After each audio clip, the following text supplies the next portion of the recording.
আসসালামু আলাইকুম, সবাইকে স্বাগত জানাচ্ছি। আজকে আমরা অষ্টম শ্রেণীর অনুশীলনী 2.1 14 নম্বর সমস্যাটা সমাধান করব। এর আগে বাকি 13টা প্রবলেম সলভ করেছি। সো আগে 13টা লেকচার দেখে আসতে পারো, প্লেলিস্টে সিরিয়ালি করা আছে আমার। এখন 14 নম্বর প্রবলেমটা আগে একটু পড়ি, তারপরে হচ্ছে আমরা প্রবলেমটা সলভ করব। বার্ষিক 10% মুনাফায় 3000 টাকা এবং 8% মুনাফায় 2000 টাকা বিনিয়োগ করলে মোট মূলধনের উপর গড়ে শতকরা কত হারে মুনাফা পাওয়া যাবে? আচ্ছা, মানে হচ্ছে দুইটা ভিন্ন ভিন্ন স্কিমে, অর্থাৎ একটা হচ্ছে 10% হারে, আরেকটা হচ্ছে 8% হারে, দুইটা ভিন্ন ভিন্ন অ্যামাউন্ট রাখা হয়েছে। যে মুনাফাটা পাওয়া যাবে এটাকে আমরা অ্যাভারেজ করতে হবে, মানে মোটের সাপেক্ষে সেটা আসলে কত টাকা হারে পেলাম মুনাফার হারটা, সেটা আগে আমরা সেটা বের করতে হবে। তার জন্য আমরা আগে বের করব যে 10% হারে 3000 টাকার মুনাফাটা কত আসবে, আর 8% হারে 2000 টাকা মুনাফাটা কত আসবে। এটা আমরা আসলে সূত্র দিয়ে করে ফেলতে পারবো। একটাকে ধরবো আমরা I1 সমান P into R into N। আমরা I মানে হচ্ছে ইন্টারেস্ট, কত মুনাফা পাবো। আমরা রেখেছি হচ্ছে প্রথম ক্ষেত্রে 3000 টাকা এবং মুনাফার হার হচ্ছে 10%, মানে 10/100। আর যেহেতু বছরের কথা বলা নেই, সো আমরা এটাকে 1 বছর করি, বার্ষিক। তো এটা যদি ক্যালকুলেশন করি 130, আমি পাবো 300 টাকা। তাহলে প্রথম ক্ষেত্রে আমি মুনাফা পাবো 300 টাকা। আর দ্বিতীয় ক্ষেত্রে যেটা পাবো সেটাকে আমরা ধরি I2 সমান same P into R into N। এই ক্ষেত্রে আমি জমা রেখেছি 2000 টাকা, তাহলে 2000, আর মুনাফার হার 8%, মানে হচ্ছে 100/8 আর 1 বছর, সো 20। সো আমি একবার পাবো হচ্ছে 300 টাকা, আরেক ক্ষেত্রে পাবো 160 টাকা। তাহলে মোট মুনাফা কত পাবো আমি? মোট মুনাফা পাবো হচ্ছে 300 যোগ 160 সমান হচ্ছে 460 টাকা।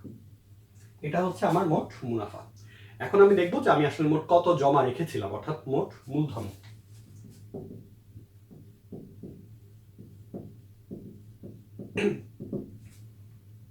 প্রথম ক্ষেত্রে রেখেছি 3000 টাকা এবং এই ক্ষেত্রে রেখেছি 2000 টাকা।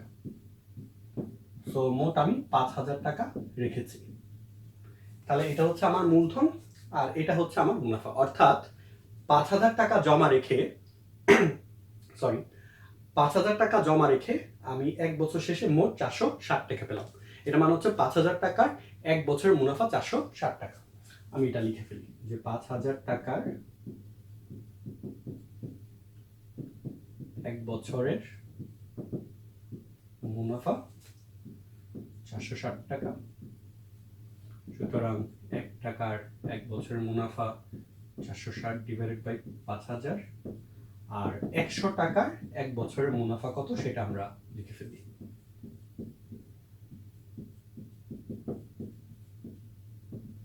সো ক্যালকুলেশন করলে যেটা আসবে, এখানে একটা ফ্র্যাকশন থাকবে, বোঝা যাচ্ছে যে 46/5 এটা থাকবে। তো 46/5 মানে হচ্ছে 9/5/1। সো এটা হচ্ছে উত্তর, এত পার্সেন্ট হারে পাবো।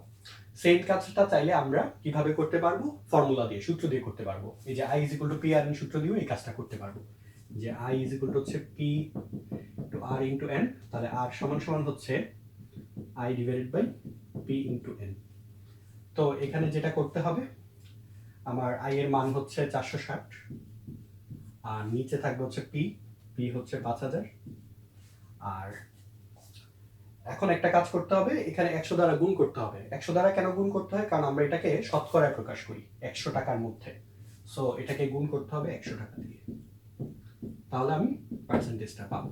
সো সেম ক্যালকুলেশন আসবে 9/5/1%।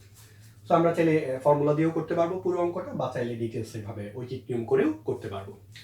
তো আশা করছি প্রবলেমটা সবাই বুঝতে পেরেছো।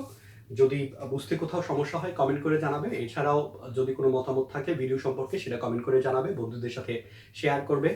কারণ বেশি বেশি শেয়ার করলে হচ্ছে আমার চ্যানেলটা একটু স্প্রেড হবে। সো দেশের সব জায়গায় মানুষজন, অর্থাৎ শিক্ষার্থীরা যাতে ভিডিওগুলো দেখতে পারে এবং তাদের যাতে উপকার হয়, শুধুমাত্র এটাই কারণ, এই জন্য ভিডিওগুলো করা।